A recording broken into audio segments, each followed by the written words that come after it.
Di dalam Al-Quran, ini kita kan manusia. Manusia itu kadangkala disebut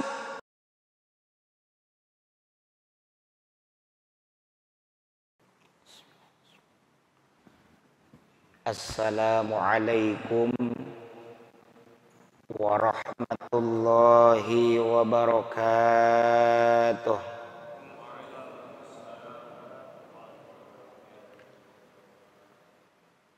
Innal hamdalillah nahmaduhu wa nasta'inuhu wa nastaghfiruh wa na'udzu billahi min syururi anfusina wa min sayyiati a'malina. May yahdihillahu fala mudhillalah wa may yudlilhu fala hadiyalah. Ashhadu an la ilaha illallah wahdahu la syarika lah wa ashhadu anna Muhammadan abduhu wa rasuluh la nabiyya ba'dah. Allahumma salli wa sallim wa barik ala sayyidina Muhammad wa ala alihi wa sahbihi ajma'in. Amma ba'du. Rabbi syrah li sadri wa yassir li amri wahlul 'uqdatam min lisani yafqahu qawli. Rabbi zidni ilma warzuqni fahma birahmatika ya arhamar rahimin. Yang kami muliakan para asatid, para hujjaj, para sepuh bini sepuh, para bapak, para ibu jamaah Masjid Raya Kota Harapan Indah Bekasi, yang mudah-mudahan senantiasa ada dalam rahmat dan ridha Allah subhanahu wa ta'ala. Pertama-tama mari kita sama-sama memanjatkan ungkapan puji dan syukur kehadirat Allah subhanahu wa ta'ala yang senantiasa menganugerahkan kepada kita segala karunia nikmatnya.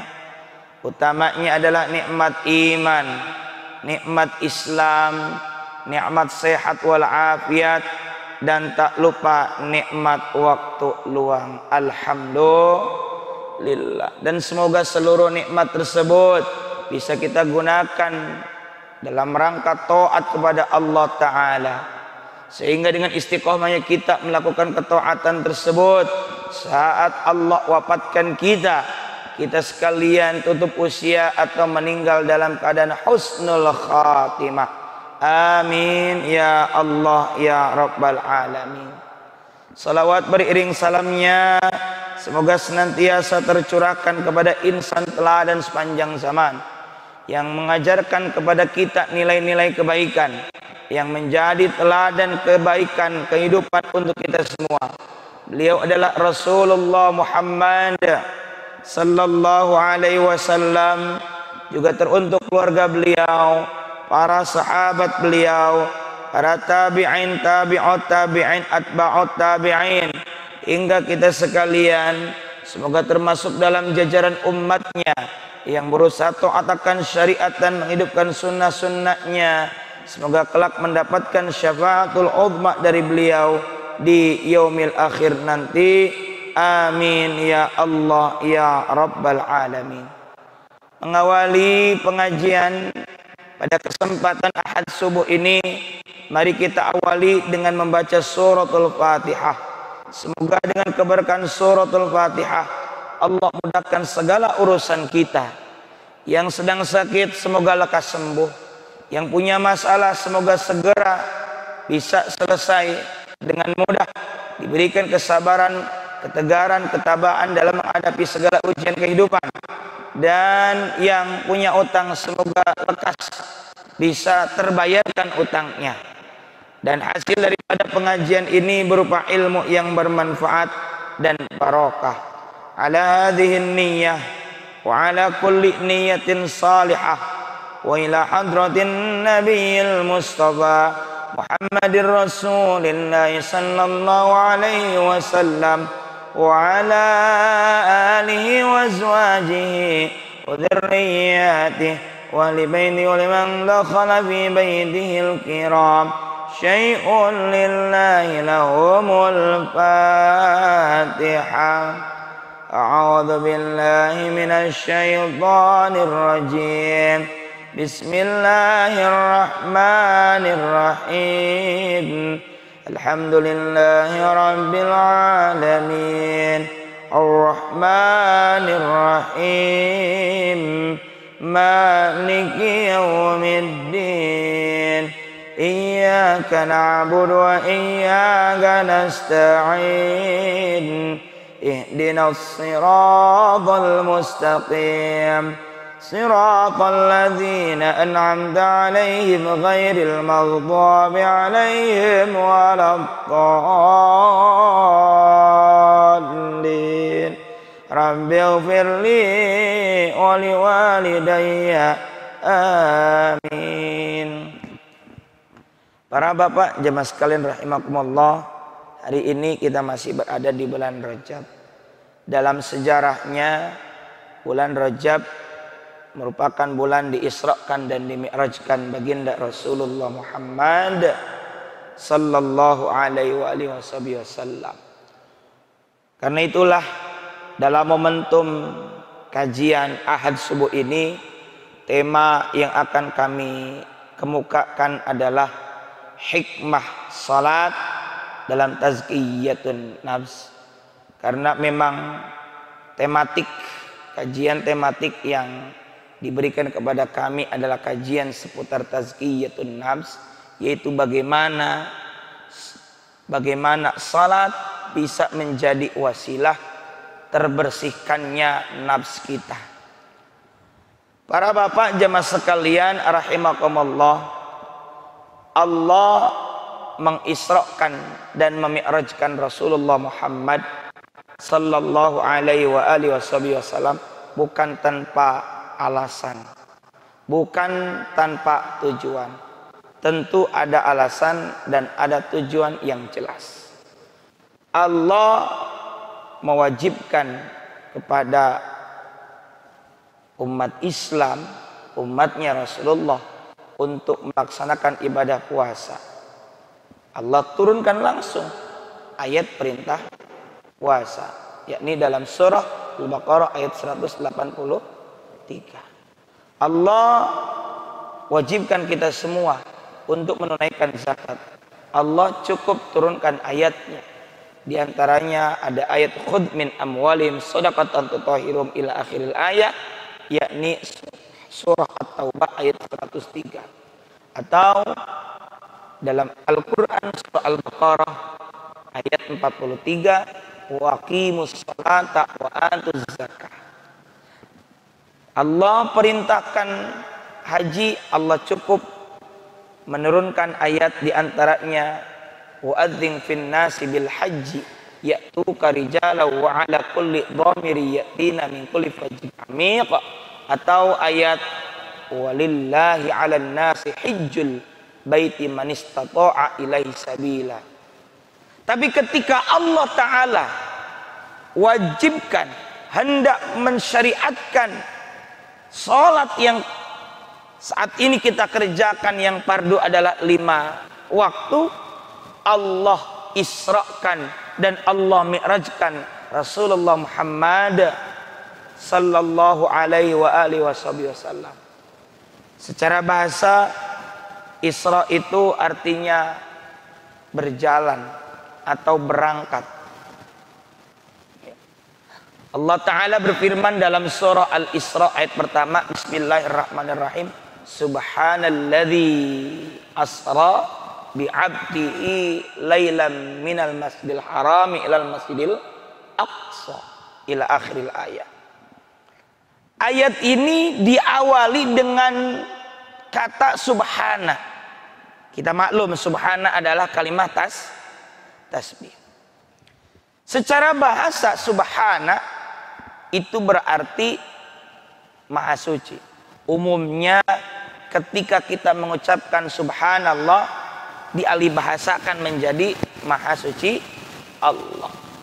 Dalam tafsir Jalalain Subhana ayat tanzih, menyucikan Allah. Tapi kalau kita mau telaah lebih dalam, subhana itu mulanya dari 3 huruf, sin, ba, dan ha. Berenang dalam bahasa Arab itu sibahah. Berenang itu menjauh dari satu titik ke titik yang lain, dari satu tepian ke tepian yang lain. Ketika kita berucap subhanahu wa ta'ala, berarti kita berucap Allah itu jauh dan Allah itu ta'ala. Ala itu artinya tinggi, Allah itu maha tinggi. Dari apa? Dari segala sifat yang disematkan oleh orang-orang musyrik. Ada kutipan ayat yang sering disimpan dalam penutup doa.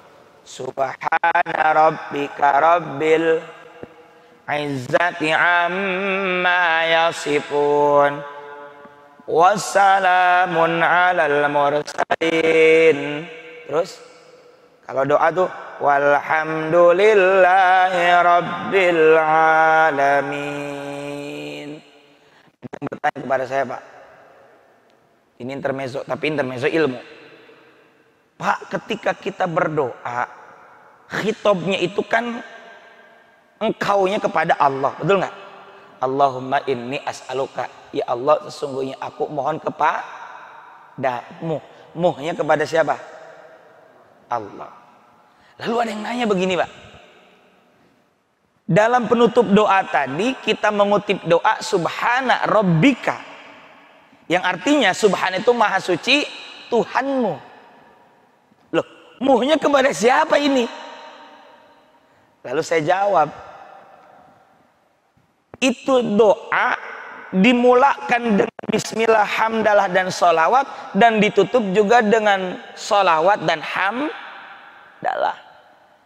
Wa sallallahu ala nabiyyina Muhammad wa ala alihi wa sahbihi wa sallam. Semoga salawat rahmat Allah untuk Nabi kita Nabi Muhammad sallallahu alaihi wasallam, dan juga teruntuk keluarganya, para sahabatnya semuanya.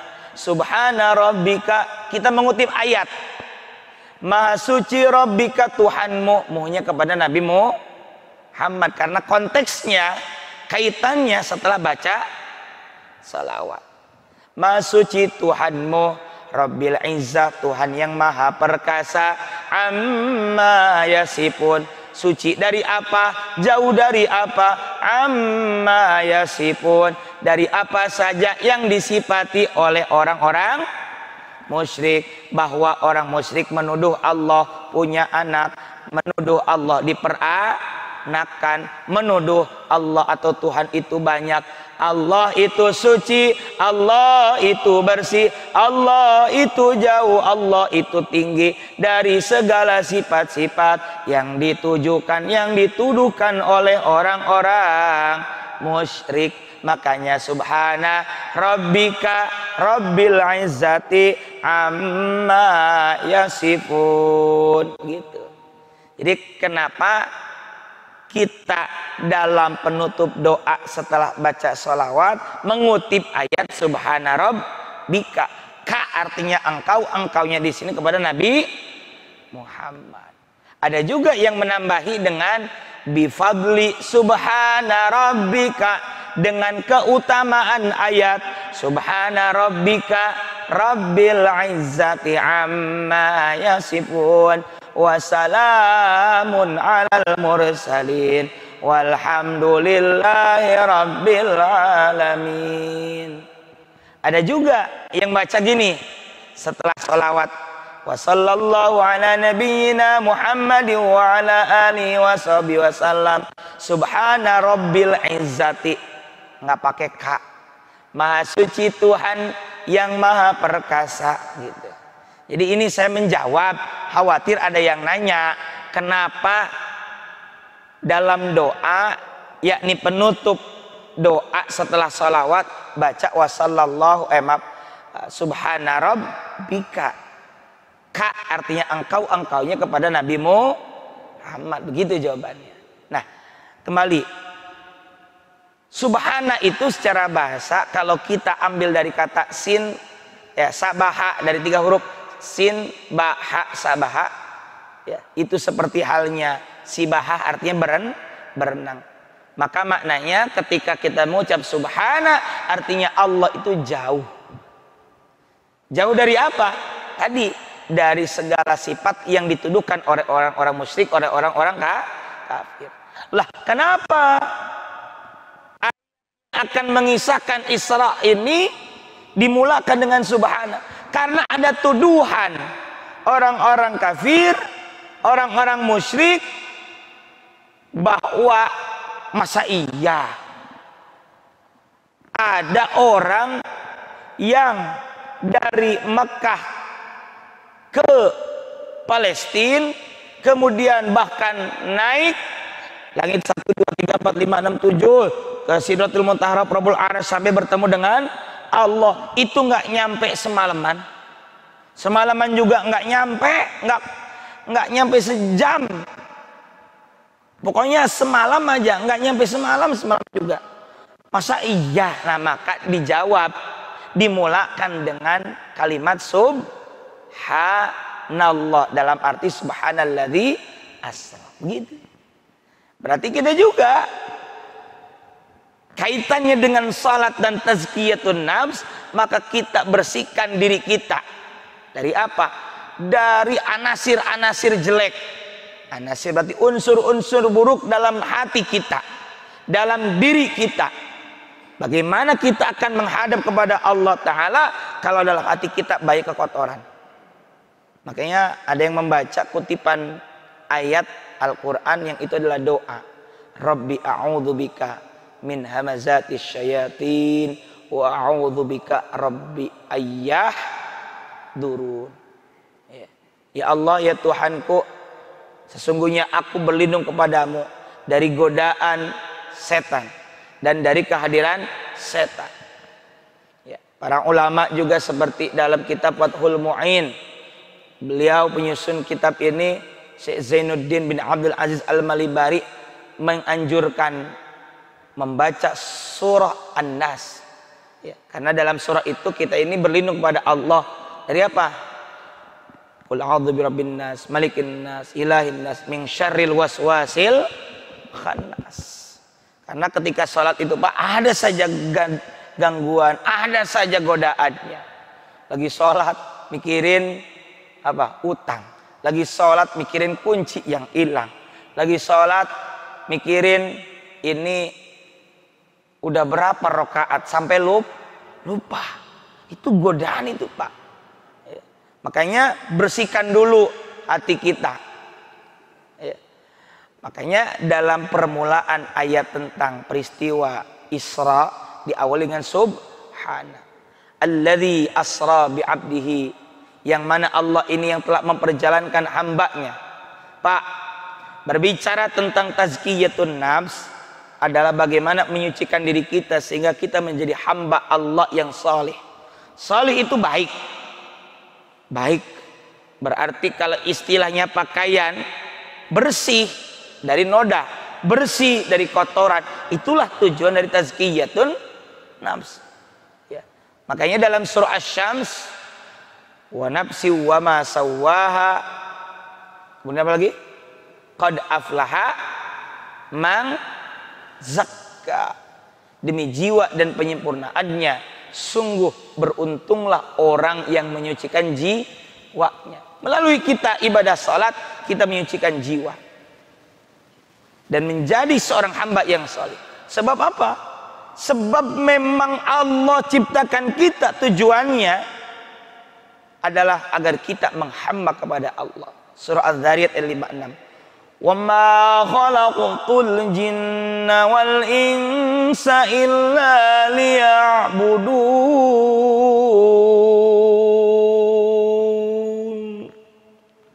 Shadaqallahul azim wal ma'na Allah alam imradi.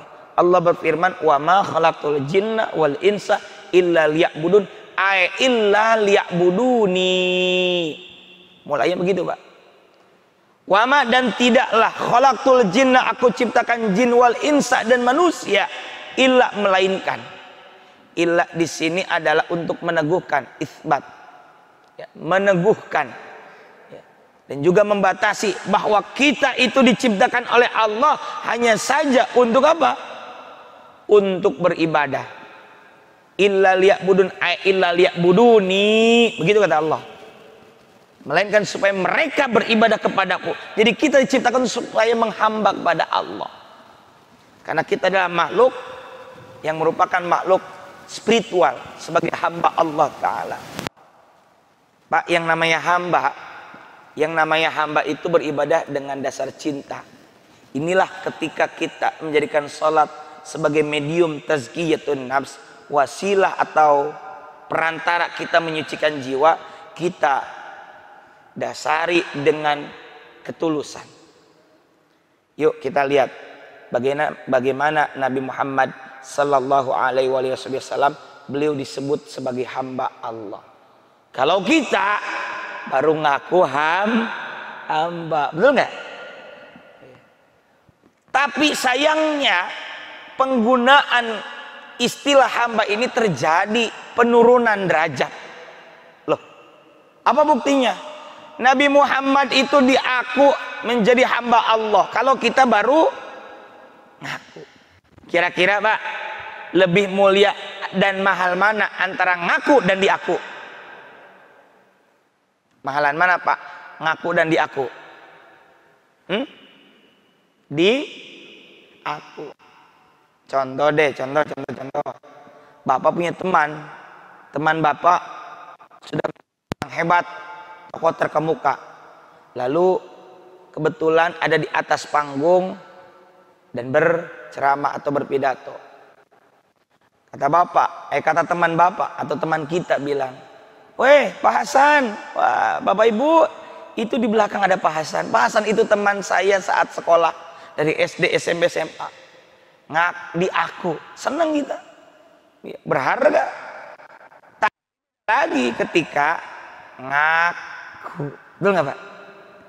Teman kita jadi pejabat, lantas kita bilang ke teman-teman, itu tahu nggak yang jadi pejabat itu teman saya waktu SD?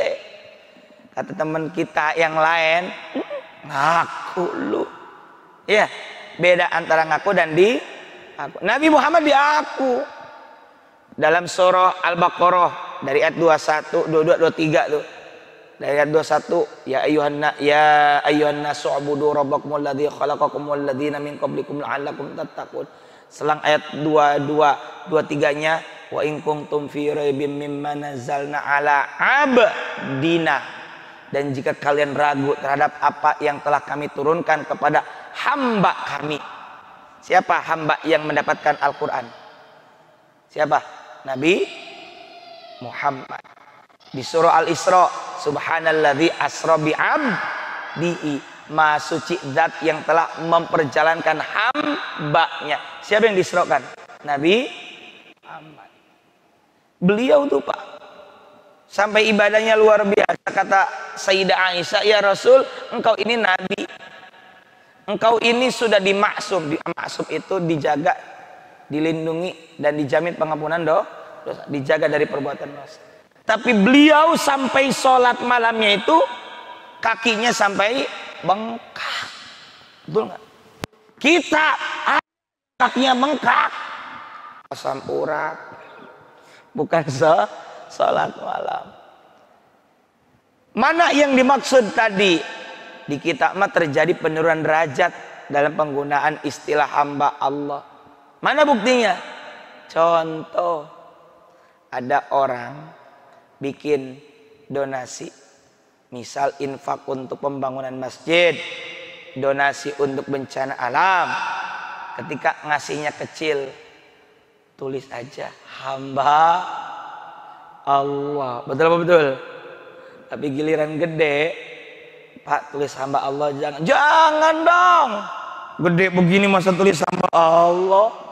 Kalaupun mau hamba Allah, tulis hamba Allah. Apa, klaster Ivolia, Blok M misalnya. Ya sama aja kalau begitu mah. Jadi terjadi penurunan kalau begitu. Mestinya hamba Allah itu ibadah sebaik-baiknya, nggak perlu kelihatan orang, kualitasnya terbaik, bahkan kuantitasnya juga secara istiqomah banyak. Tuh, itu hamba. Nah, makanya salat sebagai media tazkiyatun nafs, menjadikan salat itu benar-benar sebagai sebuah ibadah. Kenapa? Karena kita sebagai makhluk spiritual, Pak. Di dalam Al-Quran, ini kita kan manusia. Manusia itu kadangkala disebut an-nas, al-insan, juga al-bashar. Ya, betul ya? Nas, insan, bashar. Allah itu di permulaan surah Al-Baqarah dari ayat 1 sampai ayat 20 menyebut 3 kategori manusia. Muttaqin mu'minin, itu satu paket. Ayat 1 sampai ayat 5. Lalu tentang kafir, ayat 6 sampai ayat 7. Munafikin atau munafikun disebut di ayat ke 8 sampai ayat 20. 13 ayat, Pak. Bayangkan. Kenapa lebih banyak daripada ayat tentang mukmin, muttaqin dan munafik dan kafir. Untuk mendeteksi kemunafikan itu nggak gampang, sampai Allah itu buat perumpamaan, mathaluhum kamathalil ladzina istauqada nara dan sebagainya. Itu kan perumpamaan, saking sulitnya, Pak, mengetahui. Tapi ketika di ayat 21 Allah menyeru semua manusia apapun kategorinya, ya ayyuhan nas, sekalian manusia, u'budu, beribadahlah kamu sekalian. Bermakna juga yakni esakanlah oleh kalian, wahidu, kepada siapa? Rabbakum, Tuhan kamu sekalian. Sampai sini dulu. U'budu. Di sini ayat 21 berbicara bahwa manusia berfungsi sebagai hamba Allah, sebagai makhluk spiritual. Sebab nanti di ayat 30 ketika Allah berbicara tentang khalifah manusia sebagai khalifah fil ard, itu berbicara manusia fungsinya sebagai khalifah fil ard, sebagai wakil Tuhan yang memakmurkan bumi. Berarti kaitannya sebagai makhluk sosial. Sedangkan ayat 21 berbicara manusia itu sebagai makhluk spiritual. Ini kaitan dengan jiwa.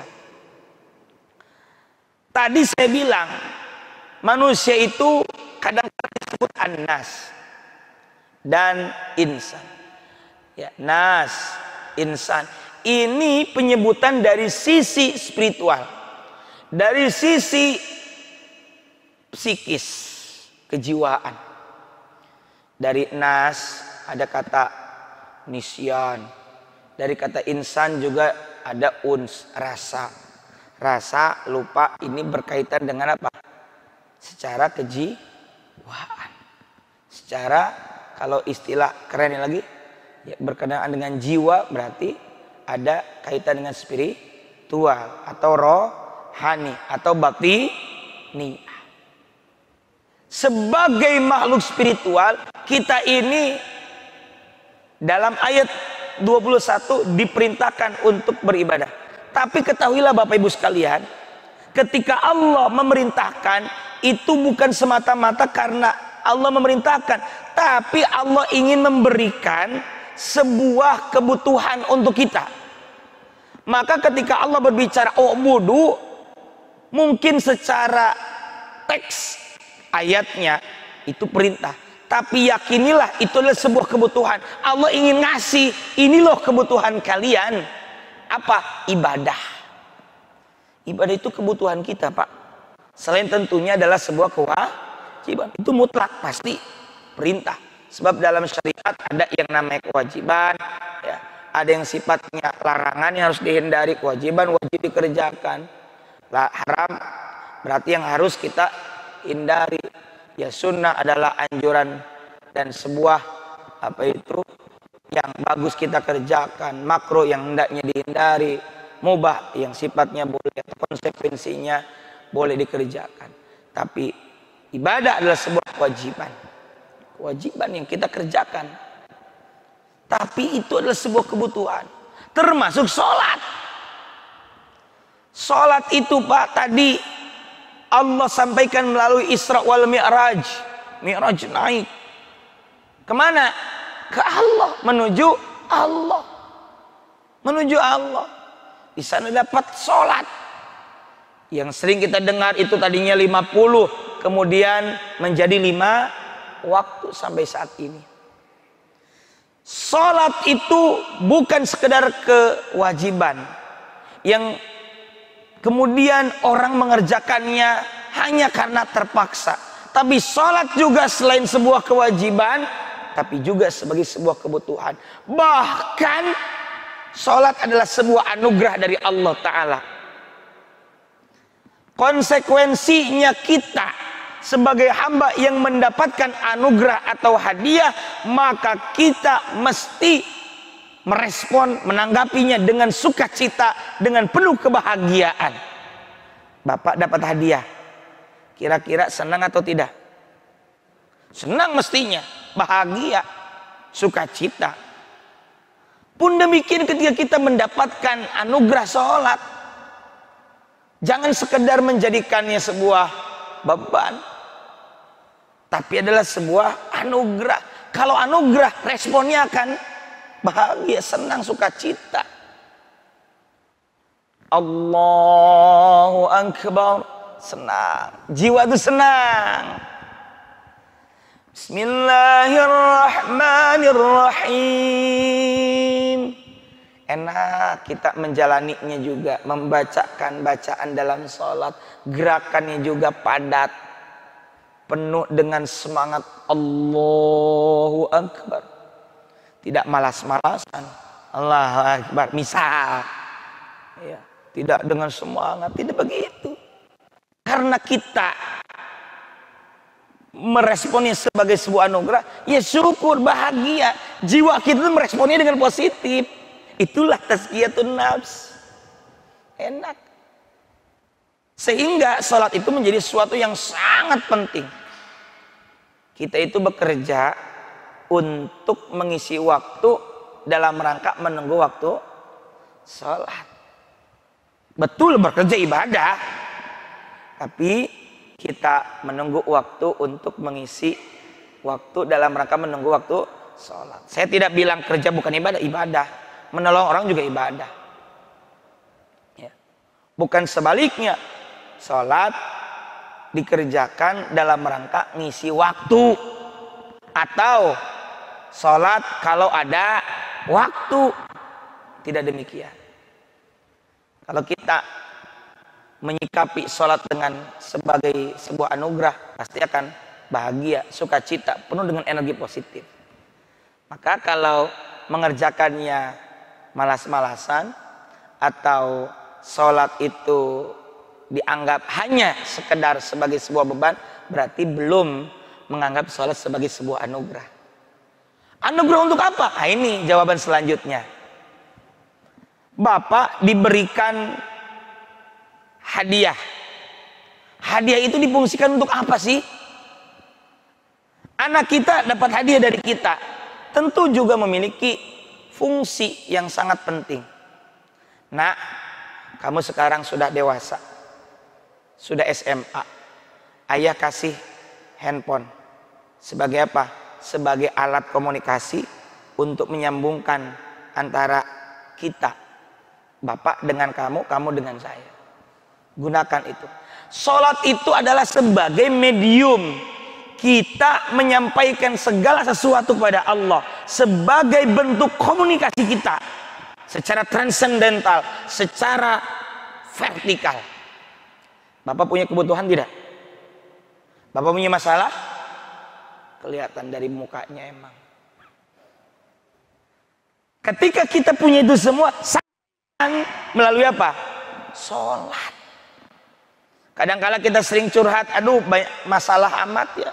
Aduh, saya ingin sampaikan keluh kesah saya. Ayo, giliran sholat, malah kesono kemari pikirannya. Betul nggak? Sama anak kita yang ada di pondok, Kita memondokkan anak di luar kota, nelpon, ayah kapan kesini, mama kapan nengok aku. Giliran kita nengok dia, nengok anak kita, dia malah asik masuk dengan handphone kita. Sedangkan kitanya sebagai orang tua dicuekin. Kan gitu gambarannya, kira-kira begitu. Dia pengen ketemu kita, dia ingin menyampaikan keluh kesah dia ke kita, dia punya banyak kebutuhan, giliran kita datang kita dicuekin. Itu gambarnya kayak begitu ya. Aduh, banyak amat masalah. Aduh, utang di mana-mana. Aduh, ini itu banyak yang nagih. Aduh, tahu yang mampu menyelesaikan masalah kita adalah Allah. Iya, sholat solusi tuh. Giliran sholat, Allahu Akbar. Kalau kata orang saya, apa orang Bogor, orang Sunda, ngalawung. Pikirannya mengawang-awang kemana-mana. Malah ada seorang ibu, Allahu Akbar. Tadi habis dari supermarket beli apa aja ya. Allahu Akbar, beli terigu sekilo 25.000. Sami Allahu liman hamidah, beli beras 5 kilo 60.000. Allahu Akbar, beli minyak goreng 25.000. Beli anu assalam. Oh iya, total 256.000. Jadi sholat dijadikan untuk ngitung belanjaan. Itu memang ada saja godaannya, Pak. Makanya benar dalam fikih itu diantara yang makruh adalah satu, kalau kita mau pup, mau BAB, segera tunaikan hajatnya supaya tidak mengganggu konsentrasi sholat. Ya.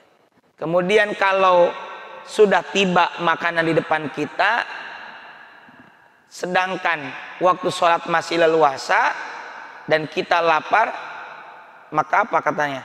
Silakan makan dulu kalau khawatir mengganggu kekhusyuan sholat. Termasuk juga dalam pakaian, jangan mengganggu kekhusyuan sholat. Ya, Allahu Akbar. Kita kan bagusnya itu melihat tempat sujud, ya. Nah, ini kadang-kadang melihat ke depan. Ada orang perempuan pakai mukena dengan corak yang rame, meriah, warna-warni, bunga atau kembang. Allahu Akbar. Ini bunga ada berapa ya? 1, 2. Atau yang depan kita pakai batik. Lah kok ini bulu garuda ke kiri apa ke kanan ya? Ini bener nggak bulunya ada 17? Dihitung ya. Ya saya juga dulu pernah waktu kecil ngalamin. Ya. Kadang-kala kalau kita pakai sajadah itu yang rame, meriah, Allahu Akbar. Duh, Masjidil Haram, kapan saya ke Masjidil Haram? Pernah saya juga begitu. Ya, ya itu kan dinamika kehidupannya yang bisa kadang mengganggu kita. Nah, kembali. Jadi sholat itu sebagai anugerah. Mestinya kalau sebagai anugerah kita meresponnya positif. Nafs kita, jiwa kita, hati kita itu sukacita, senang. Aduh, saya mau sholat nih. Ibarat anak tadi mau ditengok, aduh saya mau ditengok nih. Ketika tengok, gunakan kesempatan itu untuk menyampaikan segala keluh kesah. Kalau anak kita ke kita, kita dalam sholat ya resapi, hayati, pahami. Dalam apa itu Fathul Mu'in juga dikatakan, bagaimana kalau kita mau khusyuk, ya kita apa itu hayati, tadabburi, renungi, pahami ayat-ayat yang dibaca, bacaan-bacaan dalam sholat. Luar biasa, Pak. Dalam sholat kalau kita pahami bacaan demi bacaan, duduk di antara dua sujud misalnya, bacaannya apa yang umum itu? Rabbighfirli warhamni wajburni warfa'ni warzuqni wahdini wa'afini wa'fu anni. 8 permintaan, Pak. 8. Kalau tadi Bapak punya banyak kebutuhan, kita cek apakah 8 permintaan, 8 doa itu bisa mencakup apa yang kita butuhkan. Rabbighfirli, ya Allah ya Tuhanku, ampunilah dosaku. Urutan pertama, Pak, bukan minta rezeki dulu. Minta rezeki mah kelima, betul nggak? Rabbighfirli warhamni wajburni warfa'ni warzuqni. Kenapa? Kok ampunan dulu? Ibadah yang kita kerjakan pada hakikatnya yang kita butuhkan kepada Allah adalah ampunan yang lebih utama daripada pahala. Betul nggak? Ampunan itu atas segala dosa-dosa yang kita perbuat. Maka sebelum kita dapat rezeki, ampunan dulu. Atau bisa jadi rezeki kita menjadi seret, di antara sebabnya adalah karena banyak dosa. Betul apa betul? Saya kasih analogi. Bapak dari sini mau jalan kaki dari sini ke depan apa itu? Kuda ya, atau kuda ya. Kira-kira atau ke bundaran depan. Jalan kaki 15 menit sampai tidak? 15 menit jalan kaki sampai tidak? Sampai, masanya bahkan masih ada waktu lebih. Tapi ketika Bapak jalan kaki dari masjid ke bundaran, lalu Bapak bawa beban 100 kilogram, kira-kira 15 menit nyampe nggak? Jalan kaki loh, bawa beban beratnya 100 kilogram, nyampe nggak 15 menit? Hah? Jalan kaki bawa beban 100 kilogram, kira-kira lebih cepat apa lebih lambat dengan yang tadi? Lebih lambat. Mungkin nyampe 15 menit tapi lebih lambat, karena harus berhenti. Capek. Sama, kita ini mau lari karena bawa beban jadi lambat. Ya sama dengan kita ini mau lari dalam cari rezeki atau berkarir, tapi bisa jadi kok kenapa lambat karir saya? Banyak faktor, banyak. Tapi bisa jadi, ini kan bentuk introspeksi diri.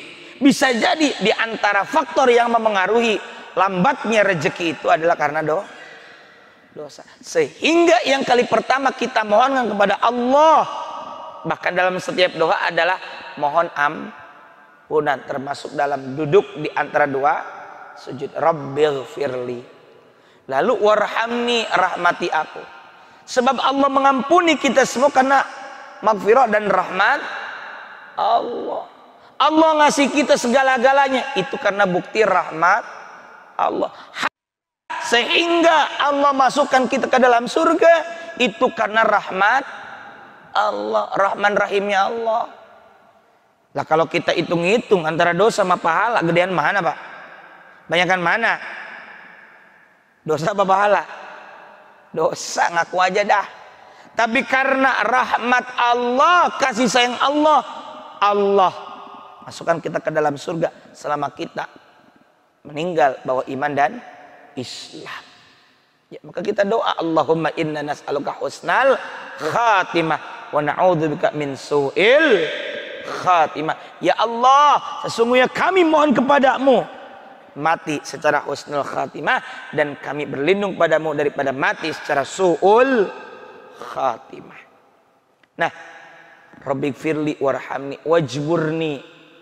Wajburni ini bisa maknanya adalah tambal segala kekuranganku. Banyak sekali kekurangan kita Pak. Kita mohon pada Allah agar Allah tambal dan Allah tutup segala kekurangan kita. Banyak kekurangan kita Pak daripada lebihnya. Warfa'ni, angkat derajat yang tadinya malas dalam ibadah, angkat derajat biar salih. Warzukni, itu baru yang kelima, dan berilah aku rezeki. Bapak Ibu, jangan memplot, jangan membatasi atau mengkapling rezeki itu hanya dengan uang saja. Tidak. Luas rezeki itu Pak maknanya. Orang mungkin punya gaji, tapi belum tentu itu rezeki dia. Dia punya gaji, hilang, diambil orang. Ada orang punya maskapai penerbangan, tapi dia belum pernah sekalipun naik pesawat tersebut. Kenapa? Karena fobia ketinggian. Berarti bukan rezeki dia. Ya. Ada orang nggak punya gaji yang banyak, tapi kok dia bisa naik kapal. Karena apa? Dihajikan dan diumrohkan. Kenapa? Padahal dia hanya, mohon maaf, hanya petugas kebersihan di masjid. Tuh, Dia nggak punya gaji yang gede, tapi dia punya rezeki. Rezeki itu jangan dibatasi sama kita. Kadang-kala saat kita minta, ya Allah beri hamba rezeki, karena dia sedang punya utang sekian juta, lalu dia patok dalam benak dia bahwa rezeki itu harus uang sekian juta tersebut. Padahal luas. Tiba-tiba ada orang ngasih motor, nilainya sama dengan yang kita butuhkan. Itu Allah tahu kebutuhan kita. Warzuqni, wahdini, berilah aku hidayah, tunjukilah aku ke jalan yang benar, jalan yang lurus, jalan yang Allah ridhoi. Wahdini, wa'afini, yang ketujuhnya, dan afiahkanlah aku. Afiah itu ya sejahtera, bukan sekedar sehat zahir saja, tapi sehat zahir dan batin, sejahtera. Ini di hadapan saya ada teh manis. Ini mungkin enak, tapi kalau lidahnya sedang tidak enak atau badannya memang tidak enak badan, ya berarti ya tidak afiah. Afiah itu manakala makanan apapun itu, minuman apapun itu, rasa dan seleranya sejalan dengan kondisi tubuh kita. Enak ya, padahal coba ikan asin. Afiah itu diantaranya. Itu salah satu bukti afiah.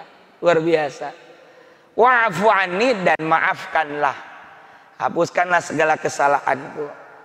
Maka dari itu Bapak Ibu sekalian, kalau sholat kita jalani dengan sebaik-baiknya, maka sholat akan memenuhi kebutuhan kita.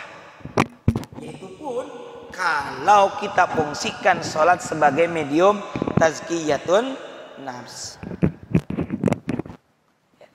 Pertanyaannya, sudahkah kita posisikan sholat itu sebagai media kita untuk tazkiyatun nafs? Pertanyaannya lagi, sudahkah sholat itu bisa berpengaruh kepada kejiwaan kita yang bersih? Mana realisasinya? Akhlakul karimah.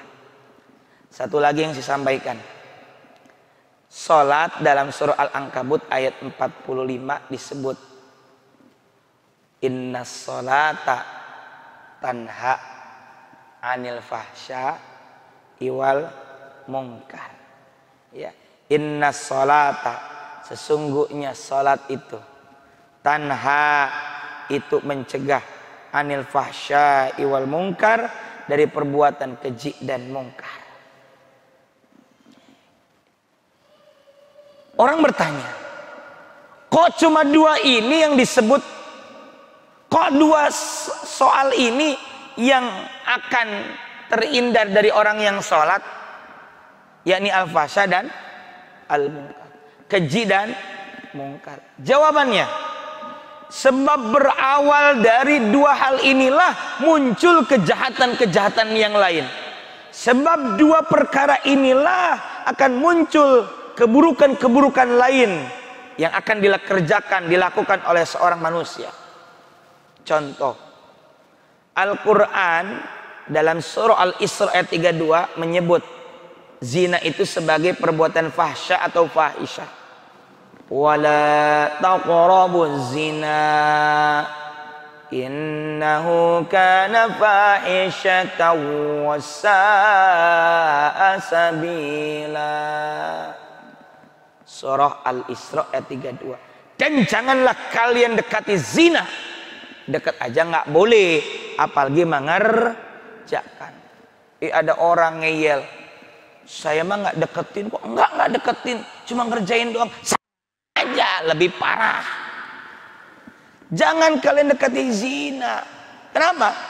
Sesungguhnya zina adalah perbuatan fahisyah, keji. Keji itu bahasa kitanya jijik. Jijik. Fahsya adalah satu perkara yang bertolak belakang dengan hati nurani, dengan jiwa seseorang.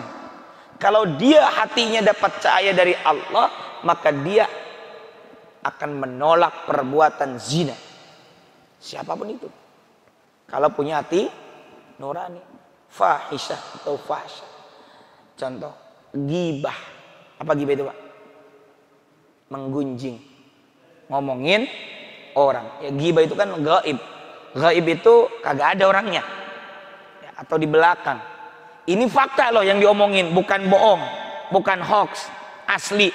Cuma kalau kedengaran sama orang yang kita omongin, dia marah, itulah ghibah. Ghibah. Ghibah itu siapapun nggak akan demen, nggak seneng diomongin tentang perbuatan buruknya. Kalau ada yang seneng berarti bermasalah tuh jiwanya, berarti kotor jiwanya. Dan yang ngomongin juga itu kotor. Semoga Allah jaga kita dari perbuatan ghibah ini. Kadang-kadang nggak sadar, saya mah ngomongin dia, enggak. Tapi dia mah begitu pak, begitu, pokoknya gitu. Saya nggak ngomongin lo ya. Yang ngomongin itu. Kadang-kadang nggak sadar. Masya Allah, naudzubillah min dzalik. Nah, ghibah itu perbuatan termasuk yang fahish. Orang yang sholat, yang benar sholatnya, maka dia akan terhindar dari perbuatan fahsya. Di antara lagi munkar itu adalah segala perilaku, segala perkara yang bertolak belakang dengan hukum positif atau hukum yang berlaku, apalagi hukum agama. Orang yang sholatnya benar, sholatnya dia jadikan sebagai media tazkiyatun nafs, maka dia tidak akan melakukan kriminalitas. Dia merasa muraqabah itu merasa diawasi oleh Allah dalam kondisi apapun. Kagak ada CCTV, tapi dia meyakini Allah senantiasa mengawasi, Allah senantiasa memonitoring. Allah khabirum bima ta'malun, begitu katanya. Allah itu maha mengetahui, mengawasi terhadap apa yang kalian kerjakan. Begitu kata Allah. Maka kalau ada orang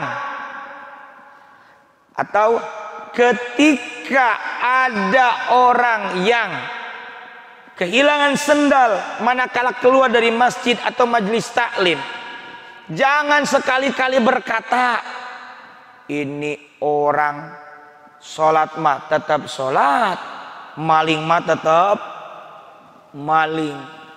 Sepertinya ungkapan itu benar, tapi keliru, kurang tepat. Kenapa demikian?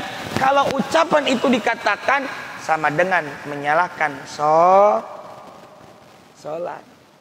Lah, terus bagaimana dong kalimat yang tepat? Sampaikan, ini ada maling kebetulan ikut sholat. Beda atau sama ungkapannya Pak? Maknanya sama apa beda? Beda.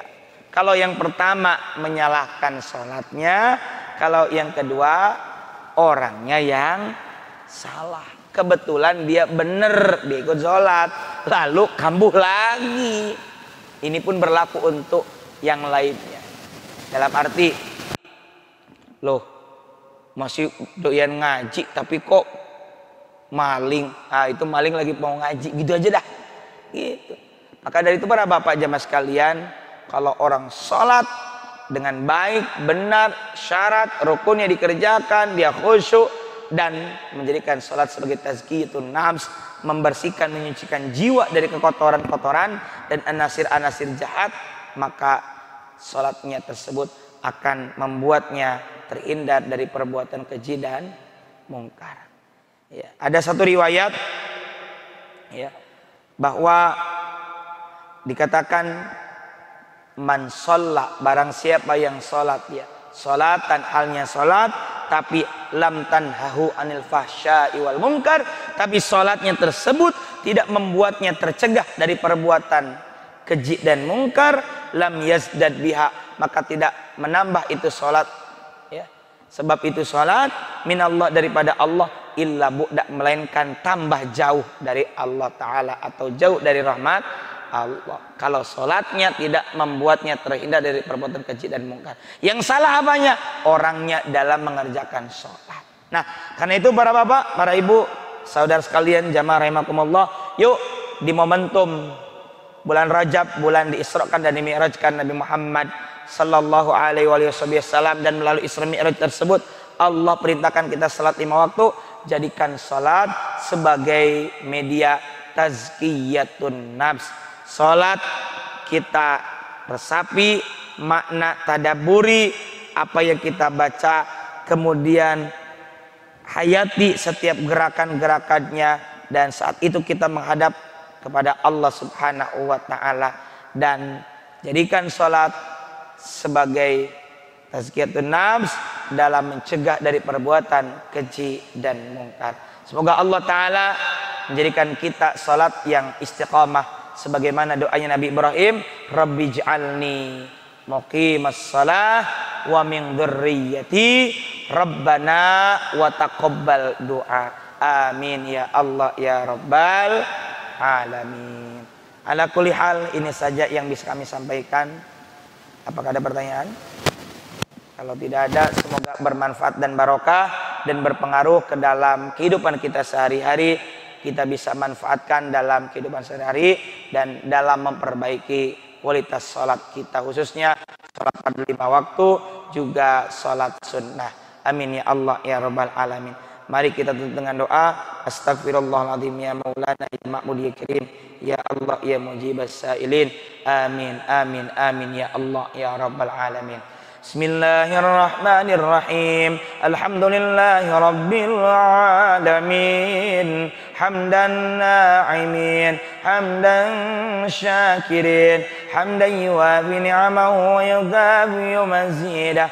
Ya Rabbana lakal hamdu wa lakal syukru kama yanbaghi li jalali wajhikal karim wa li 'azimi sultanik. Allahumma salli ala nuril adwar wa sirril asrar wa tiryakil laghiyar wa miftahi babil yasar sayyidina wa maulana Muhammadinil mukhtar wa alihil adhar wa ashabil akhyar adada ni'amillahi wa ifdalih. Allahumma ighfir lana dhunubana wa liwalidina warhamna warhamhum kama rabbawna shighara wa li jami'il muslimina wal muslimat wal mu'minina wal mu'minat al-ahya'i minhum wal amwat innaka sami'un qaribun mujibud da'awat wa ya qadiyal hajat. Allahumma ij'al hadha jam'ana jam'an marhuma wa tafarruqna min ba'di tafarruqan ma'suma.